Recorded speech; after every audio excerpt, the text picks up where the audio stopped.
Segala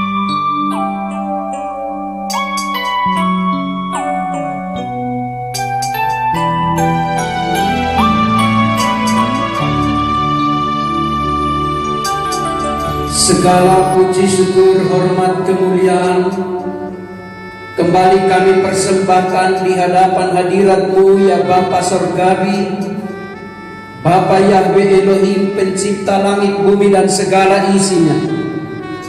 Bapa yang sangat mengasihi kehidupan kami, umat pilihan-Mu Tuhan. Bapa yang kami muliakan dan agungkan di dalam nama Tuhan Yesus HaMashiach. Kami bersyukur oleh karena kasih dan anugerah serta pemeliharaan-Mu Bapa. Kembali di pagi hari ini Tuhan, kami siap untuk menerima kebenaran firman-Mu. Sebab firman-Mu adalah kekuatan yang menyelamatkan. Firman-Mu adalah kuasa. Dan firman-Mu adalah hidup. Terima kasih Bapa. Kami bersyukur. Hari ini kembali kami menerima kekuatan daripada-Mu Bapa.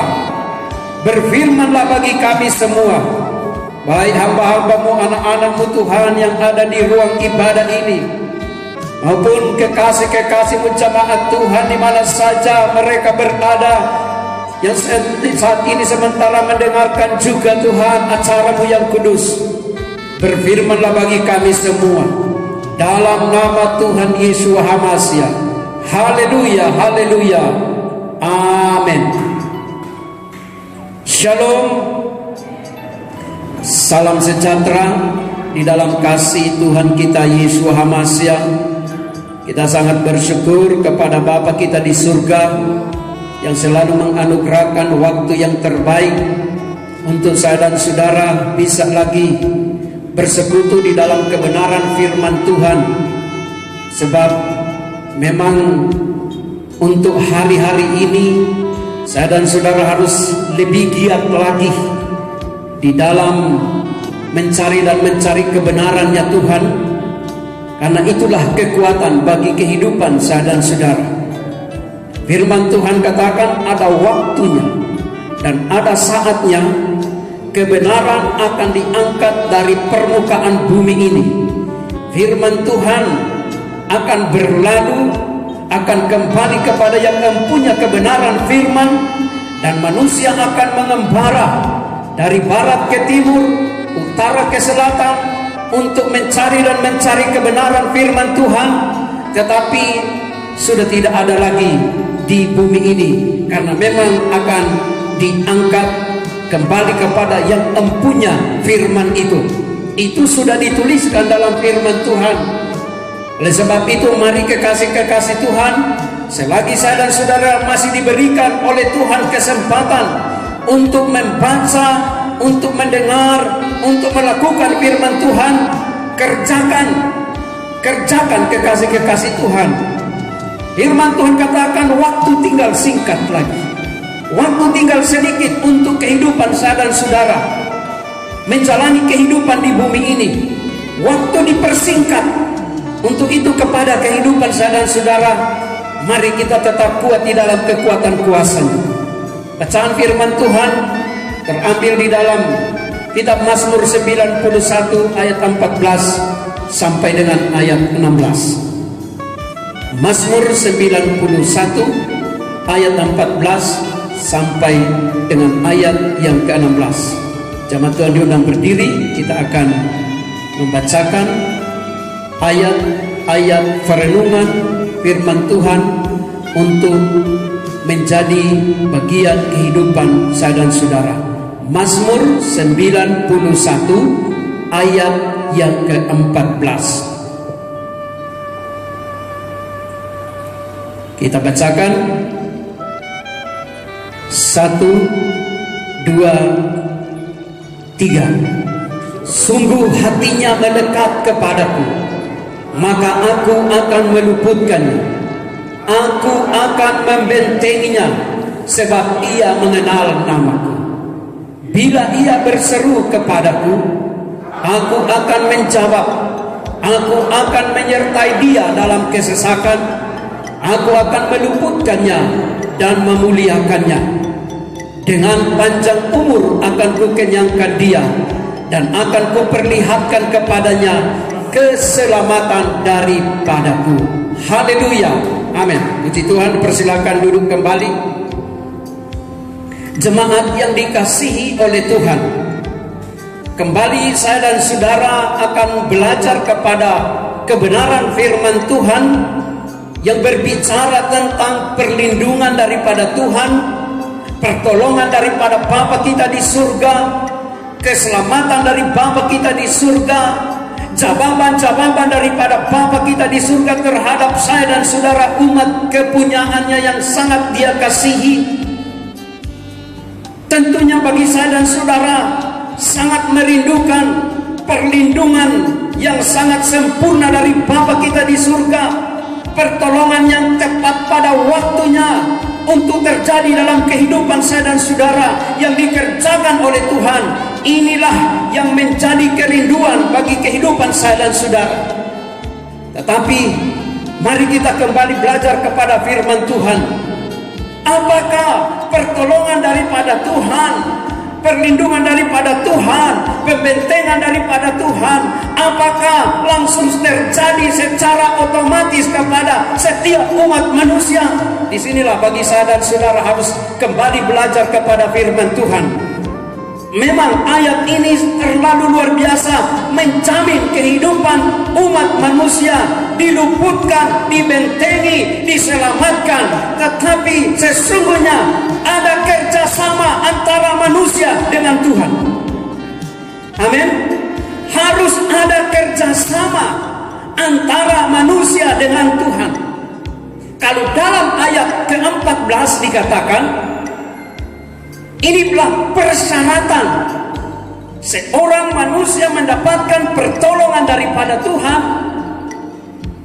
Ketentuan-ketentuan yang Tuhan berikan, memang Tuhan terlalu sanggup untuk melakukan apa yang sudah difirmankan. Tuhan terlalu sanggup untuk melakukan apa yang sudah dijanjikan, karena Tuhan tidak pernah ingkar janji. Tuhan tidak pernah mengingkari akan apa yang difirmankan. Tetapi ada persyaratannya, kekasih-kekasih Tuhan. Persyaratan pertama, sungguh hatinya melekat kepadaku, kata Tuhan. Ini yang menentukan. Tuhan terlalu sanggup untuk melakukan perkara yang besar bagi kehidupan manusia, apalagi pada saat manusia menghadapi masa-masa kesukaran, masa-masa kesesakan. Tuhan terlalu sanggup untuk menolong. Tetapi persyaratannya, hatimu, hatiku, hati saya dan saudara harus melekat kepada Tuhan. Sebab kalau tidak melekat kepada Tuhan, batallah semua perjanjian Tuhan. Dan terkadang kehidupan manusia mempersalahkan Tuhan, mengatakan kenapa sudah difirmankan ada pertolongan kemudian tidak terjadi. Ingat saudara-saudara, persyaratan yang Tuhan minta tidak terjadi dalam kehidupan manusia.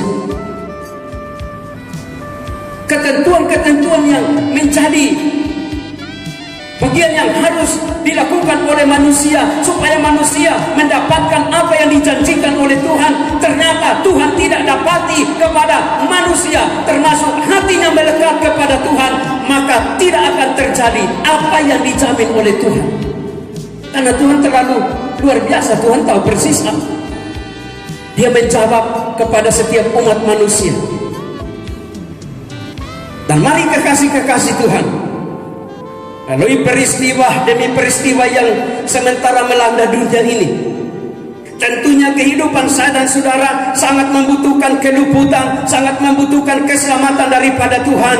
Ingat, hatimu, hati saya dan saudara, dudukkan kepada posisi hati yang melekat kepada Tuhan. Berikan kemuliaan bagi Bapa kita di surga.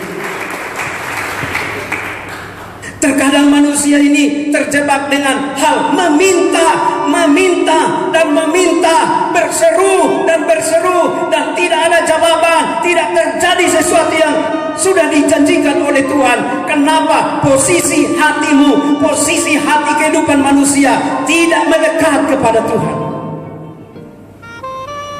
Kalau hatimu melekat kepada Tuhan, langsung terjadi komunikasi yang terbaik antara manusia dengan Tuhan. Tuhan langsung memahami apa yang menjadi isi hatimu. Amin. Kalau hati kita menyatu dengan hati Tuhan, perasaan kita menyatu dengan perasaan Tuhan, pikiran kita menyatu dengan pikiran Tuhan, dijamin apa yang engkau pikirkan, apa yang engkau rindukan, Tuhan sudah mengenal, Tuhan sudah memahami. Tidak perlu saya dan saudara berteriak-teriak seperti orang yang tidak berpengharapan. Firman Tuhan katakan berdoa dengan iman. Iman artinya sangat berpengharapan kepada Tuhan. Maka terjadi apa yang kita minta dan apa yang kita butuhkan. Karena hati kita dengan hati Tuhan kompak. Tapi banyak yang terjadi di dalam kehidupan manusia. Hati Tuhan arahnya ke barat, hati manusia arahnya ke timur. Tidak kompak. Sehingga waktu meminta kepada Tuhan, Tuhan tidak menjawab. Apakah Tuhan tidak mampu untuk menjawab? Apakah Tuhan tidak sanggup untuk memberikan yang terbaik? Bukankah perjanjian daripada Tuhan, Dia terlalu sanggup untuk memberikan yang terbaik kepada setiap orang yang meminta kepadanya. Tapi dudukkan hati kita, dudukkan kehidupan kita, kehidupan yang melekat kepada Tuhan. Inilah persyaratan, inilah ketentuan yang harus dilakukan oleh manusia. Jadi ada bagian yang dilakukan oleh manusia dan ada bagian yang dilakukan oleh Tuhan. Kalau dalam ayat 14 ini kita melihat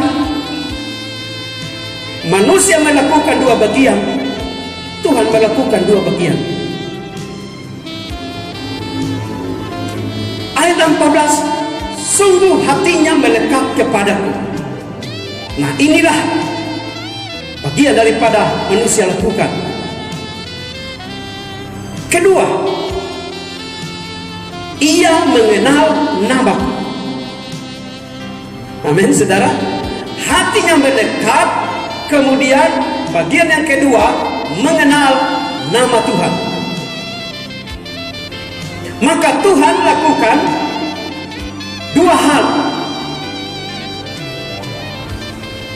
Aku akan meluputkannya dan aku membentenginya. Balance, saudara-saudara. Jangan persalahkan Tuhan kalau doamu tidak dijawab, karena tidak seimbang. Apa yang engkau lakukan tidak seimbang dengan apa yang Tuhan kerjakan. Mari kita lakukan apa yang menjadi bagian kita, dan Tuhan akan melakukan apa yang menjadi bagian Tuhan. Ini posisi ini posisi manusia belum meminta, baru hatinya melekat kepada Tuhan, kemudian dia telah mengenal nama Bapa Sorgawi, maka Tuhan sudah meluputkan, Tuhan sudah membentengi. Dia belum berseru meminta kepada Tuhan, Tuhan sudah bekerja, Tuhan sudah berkarya. Karena Tuhan sudah melihat hatinya melekat kepada Tuhan. Poin yang berikut, mengenal nama. Nah, kekasih-kekasih Tuhan, secara khusus dalam pengenalan terhadap nama Bapa kita di surga, itu harus didasarkan pada hati yang melekat kepada Tuhan. Bukan didasarkan dengan kepintaranmu, bukan didasarkan dengan keahlianmu untuk menggali dan menggali akan rahasia yang ada di dalam literatur yang berhubungan dengan nama Tuhan. Bukan itu, saudara-saudara. Tetapi itu sangat ditentukan oleh posisi hati kita. Kalau hati kita melekat kepada Tuhan, otomatis akan terjadi dalam kehidupan kita pengenalan yang lebih dalam lagi pribadi yang Tuhan saya dan saudara sembah. Termasuk dalam hal pengenalan akan namanya. Ingat, pengenalan akan nama Tuhan bukan hanya sekedar mengenal secara letterlek, tetapi mengenal secara lebih dalam lagi akan kuasa di dalam nama Bapa kita di surga. Karena firman Tuhan katakan, nama Bapa Yahweh adalah menara yang kuat, kesanalah orang benar berlari dan menjadi selamat. Berikan kemuliaan bagi Bapa kita di surga. Jadi mengenal nama Bapa kita di surga bukan hanya sekedar mengenal akan tulisannya, bukan hanya mengenal secara letterlek, tetapi yang terutama adalah mendalami, mengalami kuasa di dalam nama Tuhan yang kita sembah. Bagaimana Tuhan mau tolong kalau kehidupanmu menolak nama Bapa Yahweh? Amin, saudara. Bagaimana dia akan membentengi kalau kehidupan umat manusia tidak mau peduli tentang nama Bapanya di surga?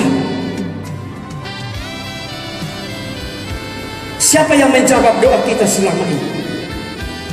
Siapa, saudara-saudara? Yang menjawab doa kita adalah Bapa kita di surga.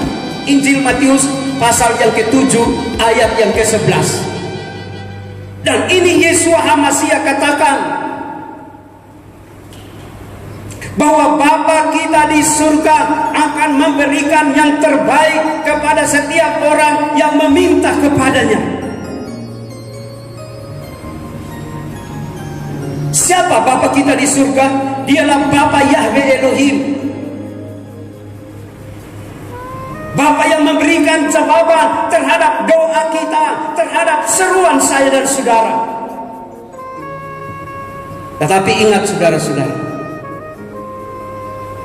adapun yang merekomendasi untuk saya dan saudara menerima jawaban daripada Tuhan apabila doa saya dan saudara dimeteraikan di dalam nama Tuhan Yeshua HaMashiach, Putra Tunggal daripada Bapa Surgawi. Karena firman Tuhan katakan, di kolong langit ini tidak ada nama lain yang olehnya manusia diselamatkan, hanya melalui nama di atas segala nama, yaitu nama Tuhan Yeshua HaMashiach. Berikan kemuliaan bagi Bapa kita di surga.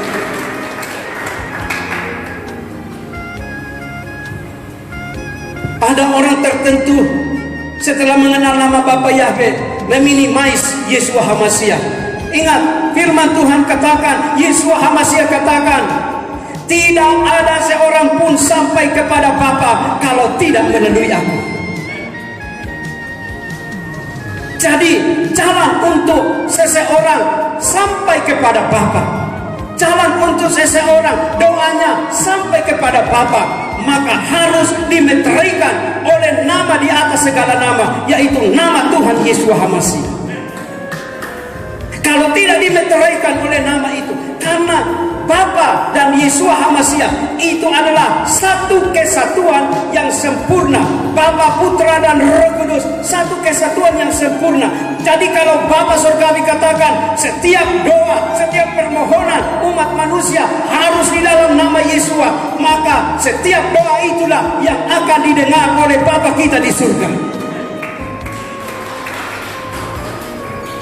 Kalau tidak dimeteraikan di dalam nama Tuhan Yeshua HaMashiach, sia-sia doa itu. Karena Bapa dan Putra dan Roh Kudus itu satu kesatuan. Jadi kalau doa daripada umat manusia sudah dinaikkan, tetapi tidak di dalam nama Tuhan Yeshua HaMashiach, maka sia-sialah doa itu, tidak sampai kepada Bapa kita di surga.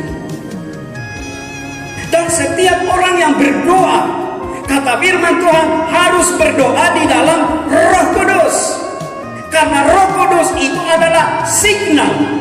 Amin.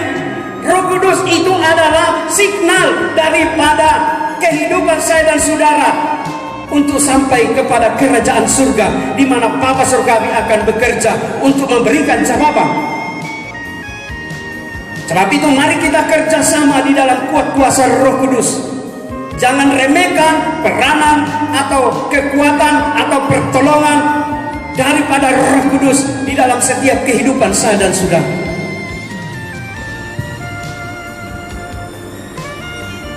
Kembali kepada ayat bacaan kita. Ayat yang ke-14 ini mengatakan bahwa manusia yang diluputkan, yang dilindungi, yang dibentengi oleh Tuhan, yaitu mengenal nama Bapa Surgawi. Mari kita tetap masuk dalam pengenalan terhadap nama Bapa kita di surga. Ingat, mengenal bukan hanya sekedar mengetahui tulisan-tulisan dari nama itu, tapi mengenal lebih dalam. Kita akan masuk dalam mengasihi nama tersebut. Amin. Memuliakan nama Bapa kita di surga, menyerukan nama Bapa kita di surga kepada seluruh umat manusia. Itu contoh-contoh orang yang sudah mengenal lebih dalam lagi kepada nama Bapa kita di surga. Sebab untuk apa saya dan saudara disuruh oleh Tuhan untuk mengenal? Apakah hanya sekedar kita mengetahui bahwa Bapa kita di surga itulah Bapa Yahweh Elohim? Bukan cuma itu, tetapi setelah kita mengetahui, setelah kita mengerti bahwa itulah nama Bapa kita di surga, maka kita akan masuk dalam tugas yang berikut, yaitu muliakanlah nama Bapa kita di surga, masyhurkanlah nama Bapa kita di surga, sampaikan, ceritakanlah nama Bapa kita di surga kepada jemaat Tuhan yang sudah mengetahui nama Bapa Surgawi. Tugas kita ceritakanlah. Amin. Ada orang mengatakan, kan ada firman Tuhan yang dituliskan, jangan kamu menyebut nama Tuhanmu dengan sembarangan. Betullah perintah itu tidak salah. Tetapi ingat, perintah itu bukan melarang saya dan saudara menyebut nama Tuhan. Sekali lagi, perintah yang mengatakan jangan menyebut nama Tuhanmu dengan sembarangan itu bukan larangan untuk jangan menyebut nama Tuhan. Di situ ditegaskan bahwa boleh menyebut nama Tuhan, tetapi jangan sembarangan. Saya ambil contoh saudara-saudara. Kalau ada perintah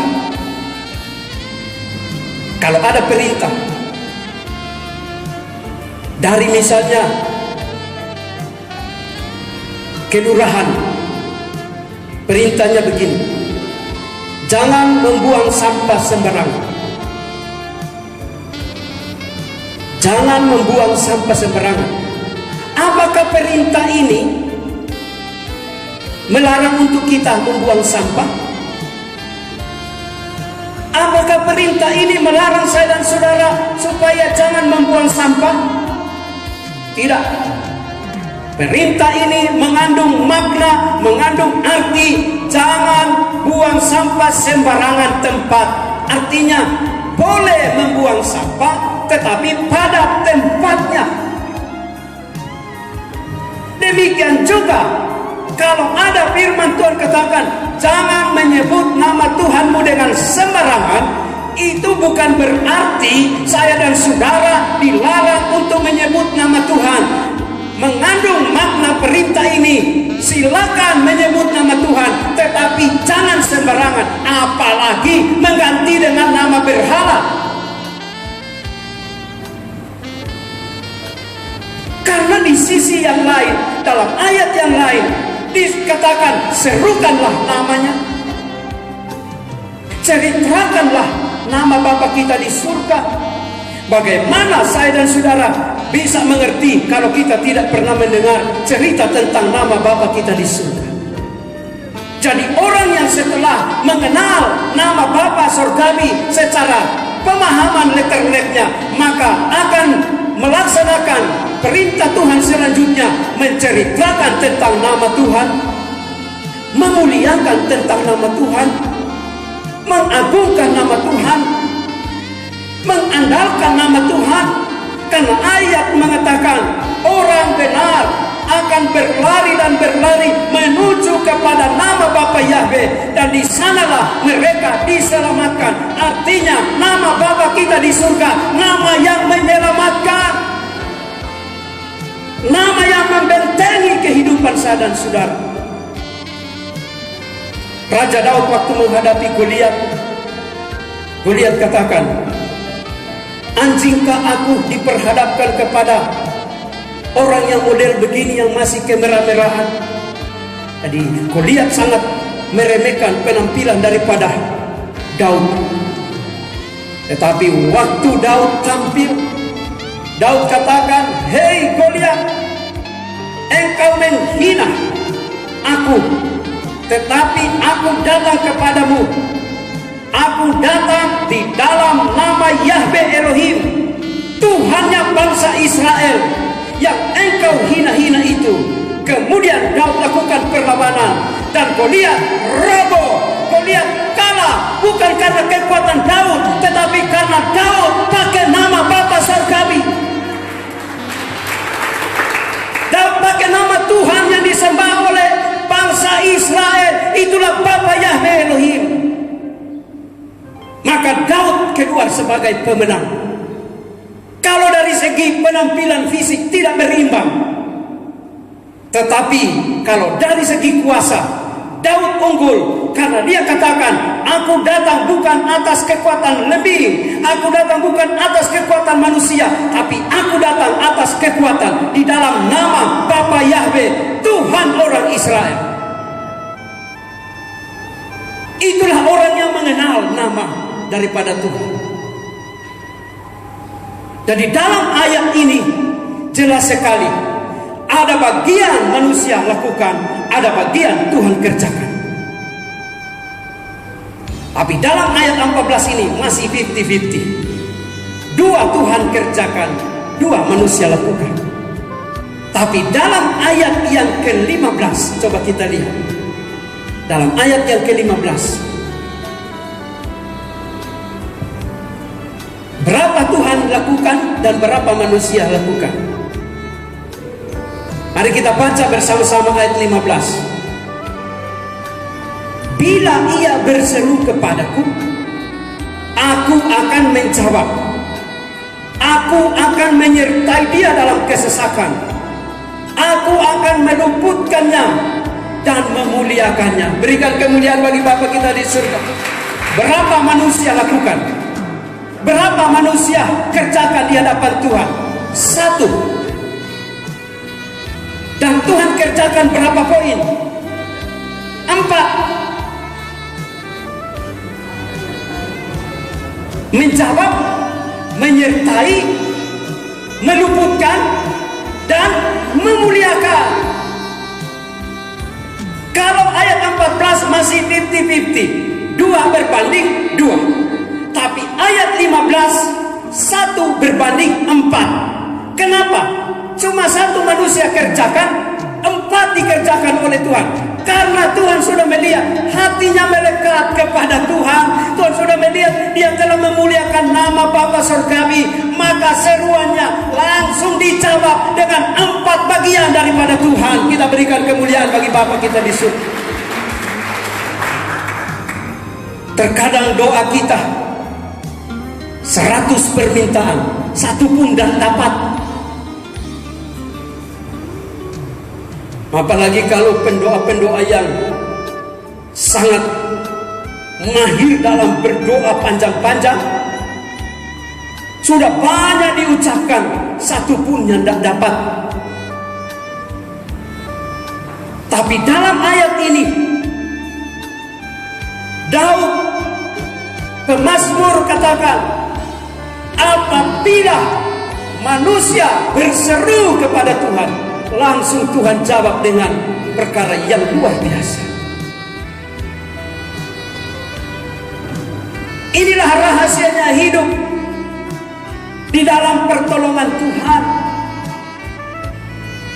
Jangan sampai Tuhan dapati kehidupan manusia, kehidupan saya dan saudara terlalu banyak diseruan, tapi tidak mau mengenal akan Tuhan. Hatinya tidak mendekat kepada Tuhan, tapi terlalu banyak permintaannya. Mari kekasih-kekasih Tuhan, biarlah hatimu melekat kepada Tuhan. Kenali betul-betul nama Bapa kita di surga.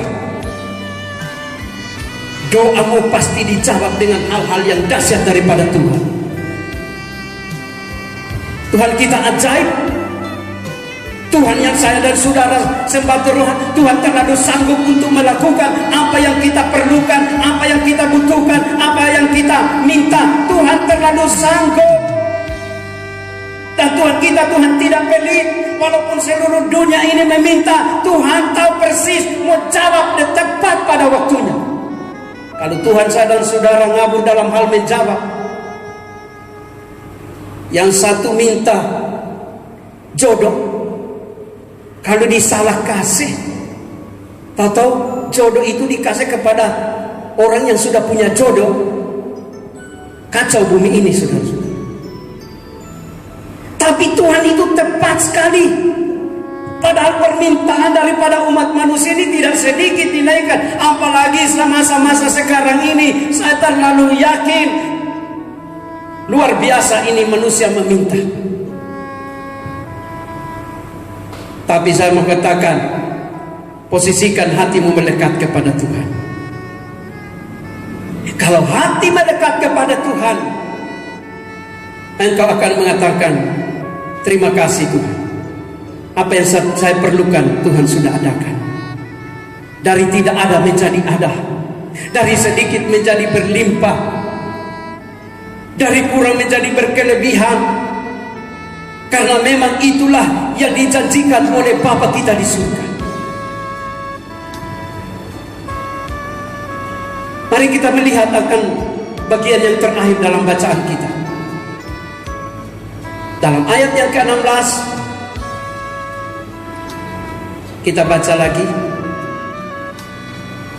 1, 2, 3. Dengan panjang umur akan kukenyangkan dia, dan akan kuperlihatkan kepadanya keselamatan daripada.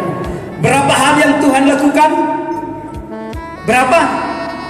2. Manusia kerjakan berapa? Tidak ada lagi. Jadi dalam bacaan kita ini, 3 hal dikerjakan oleh manusia. Tuhan melakukan 8 perkara besar. Disinilah genap firman Tuhan katakan, sesuai dengan iman saya dan saudara, bahwa kita melakukan kecil di hadapan Tuhan, tapi Tuhan melakukan perkara yang besar, lebih daripada apa yang saya dan saudara kerjakan. Berikan kemuliaan bagi Bapa kita di surga. Barangkali kehidupan saya dan saudara berpikir, Tuhan, saya tidak mampu, saya tidak sanggup untuk melakukan hal ini Tuhan. Memang betul, engkau tidak mampu, tetapi ada tangan Tuhan yang terlalu sanggup untuk memampukan, yang terlalu sanggup untuk melakukannya. Ada tangan Bapa kita di surga. Sederhana, untuk supaya tangan Bapa kita di surga bekerja dan bekerja melakukan perkara besar dalam kehidupan kita. Lekatkan hatimu, kenali betul-betul nama Bapamu di surga, dan berseru kepada Bapa kita di surga dengan iman. Kata firman Tuhan, mintalah dalam iman yang kuat, yang tertuju kepada Bapa kita di surga. Di sanalah Tuhan akan melakukan perkara yang besar untuk menjadi bagian saya dan saudara. Bapa Yahweh memberkati kehidupan saya dan saudara. Tetaplah kuat di dalam kekuatan kuasa-Nya, sebab bersama Bapa kita di surga pasti kita keluar sebagai pemenang. Amin. Tuhan memberkati kita semua. Kita berdoa. Terima kasih Bapa, Kami bersyukur untuk firman-Mu Tuhan yang sudah datang memberikan kekuatan bagi kehidupan kami, supaya kehidupan kami tetap kerjasama dengan Tuhan. Apapun yang kami kerjakan untuk kemuliaan nama-Mu, maka Tuhan akan balas berkat dengan berlipat kali ganda. Terpuji nama-Mu Tuhan. Dalam nama Tuhan Yesus Hamasiah, kami bersyukur atas perenungan firman Tuhan di pagi hari ini. Haleluya, haleluya.